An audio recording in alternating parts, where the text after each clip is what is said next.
수강생 여러분 안녕하세요. 한국경제와 해외 원조 강좌를 맡은 류상윤입니다. 한국경제의 역사에 관심을 가지신 여러분들을 만나게 되어 반갑습니다.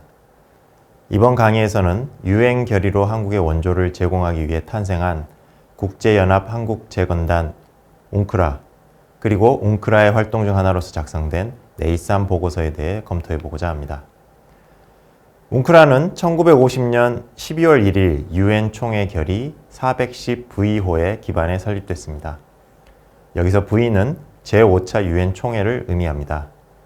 유엔 총회는 매년 9월 셋째 주 화요일에 회기를 시작하는데 제5차 유엔 총회의 경우 1950년 9월 19일에 시작됐습니다.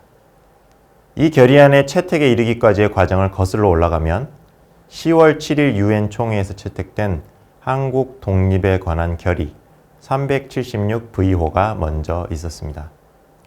10월 초는 유엔군의 지원으로 한국군이 북한군을 격퇴하고 38선을 넘어 진격하고 있던 때였습니다. 10월 7일 결의 내용 가운데는 전쟁이 끝나면 한국 경제 부흥이 중대한 과업이 될 것임을 고려하여 경제사회 이사회로 하여금 한국 재건에 관한 계획을 세우라는 것도 포함되어 있었습니다. 그에 따라 경제사회 이사회는 벨기에, 미국, 인도, 덴마크 대표로 구성된 임시위원회를 만들어 재건 계획을 세우도록 했고, 웅크라 설립이 포함된 임시위원회의 보고서가 이사회의 논의를 거쳐 11월 7일 채택됐습니다. 12월 1일에 410V호 결의는 이 보고서를 토대로 한 것이었습니다. 이 결의는 유엔이 임명하는 단장 지도하에 웅크라를 설치하도록 했습니다. 웅크라 단장의 임무는 총회가 수시로 결정하게 될 한국의 구호 및 재건 계획을 시행하는 것이었습니다. 결의에 포함된 한국 구호와 부흥에 관한 일반적 정책 성명은 유엔의 한국 구호와 부흥 계획은 한국의 평화를 회복하고 통일되고 독립된 민주정부를 수립되는 데 필요하다고 되어 있어 웅크라가 통일을 전제로 하고 설립됐음을 알 수 있습니다. 그런데 한국전쟁의 전황은 10월 이후 크게 바뀌어 중국 인민지원군의 참전으로 유엔군과 한국군이 후퇴하고 전쟁이 언제 끝날지 불확실한 상황이 됐습니다. 웅크라의 임무 중에는 재건뿐만 아니라 전쟁으로 피폐화된 환경하에서 한국 국민들의 생존에 필요한 물자를 제공하는 구호도 포함되어 있었지만 당시 구호 원전은 전시 상황 하에서 유엔군 사령부가 시행하고 있었기 때문에 같은 유엔 기관끼리 중복 문제가 발생했습니다. 1951년 2월 초대 웅크라 단장으로 케인즈 경제학의 유효수요 창출을 중시하는 이른바 뉴딜러 중 한 사람인 도널드 킹슬리가 임명됐습니다. 새 단장이 가장 먼저 할 일은 웅크라와 유엔군 사령부 사이의 원조 임무 중복 문제를 해결하는 것이었습니다. 결국 그해 7월 양측의 합의로 임무 분담이 이루어졌습니다.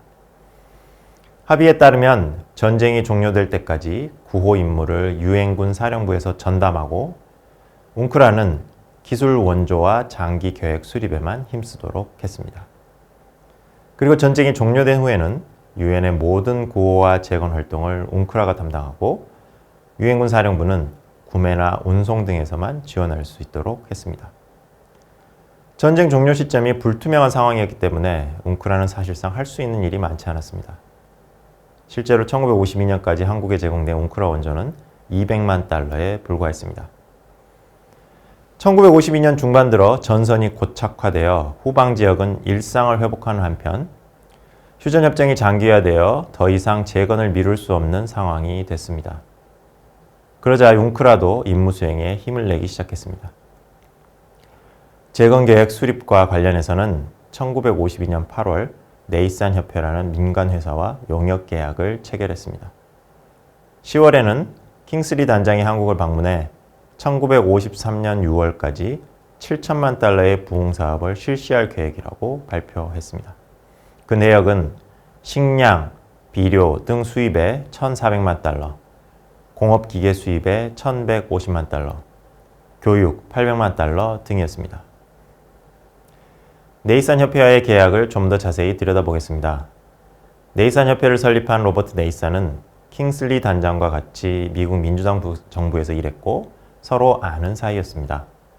네이산 협회는 웅크라로부터 12만 5천 달러를 받는 대가로 경제조사를 실시하고 한국의 재건과 부흥을 위한 경제 계획을 개발하기로 했습니다.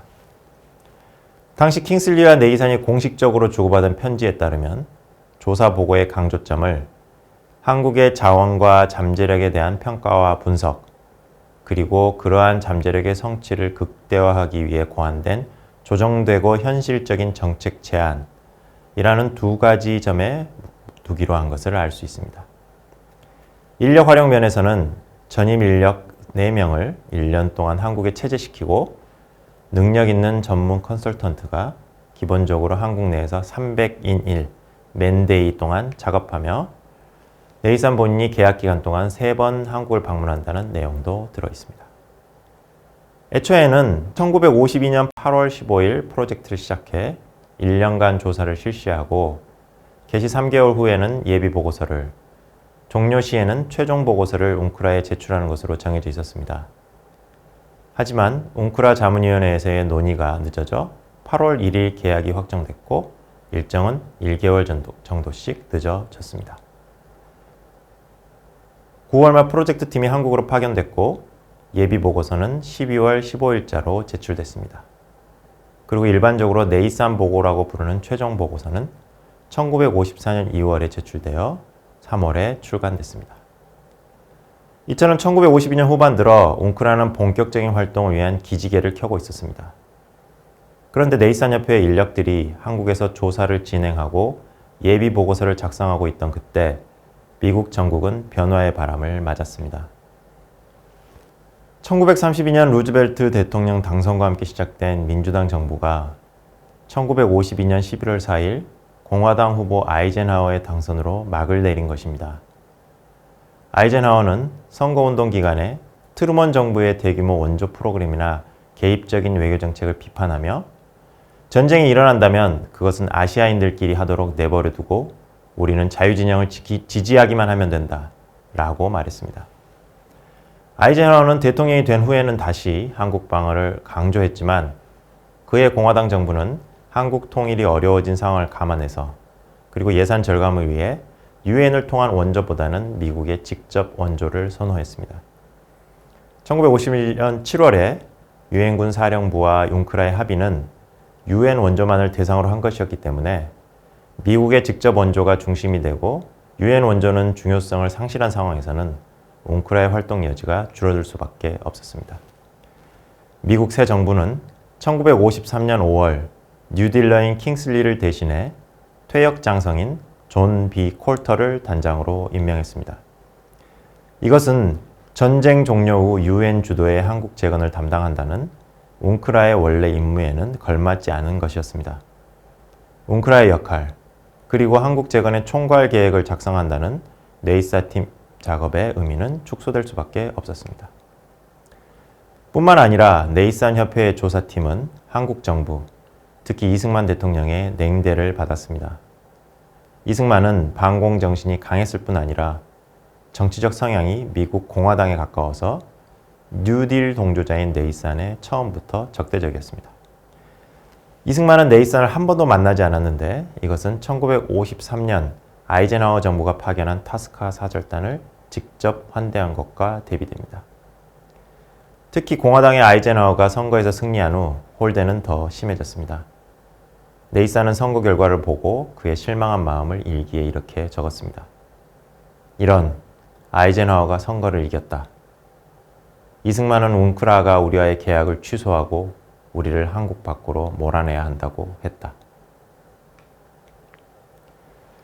그래도 네이산 팀의 예비 보고나 최종 보고를 보면 한국 정부로부터 통계 자료를 제공받는 것에는 큰 문제가 없었던 것으로 보입니다. 하지만 채택될 수 있는 계획이 작성되고 그것이 충실히 실행되는 데 매우 중요한 한국 정부 관료들과 네이산 팀의 활발한 의사소통과 공동 작업은 이루어지지 못했습니다. 결국 미국 정부의 소극적 태도 하에서 애초에 각국으로부터 2억 5천만 달러를 모금하겠다는 계획을 세운 웅크라는 1억 4천만 달러를 모금하는 데 그쳤습니다. 유엔 총회 결의로 설립한 기구였기에 여러 선진국들이 출자에 동참하기는 했지만 사실상 미국 외에는 자금력이 부족한 상황에서 미국의 9천만 달러 출자는 충분하지 못했습니다. 웅크라는 계획된 대로 모금이 되지 않아 자금 부족으로 더 이상 사업을 진행할 수 없게 되자 1958년 활동을 종료했습니다. 지금까지 웅크라의 시작부터 종료까지의 과정을 간략히 정리해 보았습니다. 다음 시간에는 해방 후 한국 경제에서 최초의 현대 개발경제학 관점의 보고서이자 계획서였던 네이산 보고서를 이해하는 출발점으로서 네이산이라는 인물에 대해 알아보겠습니다.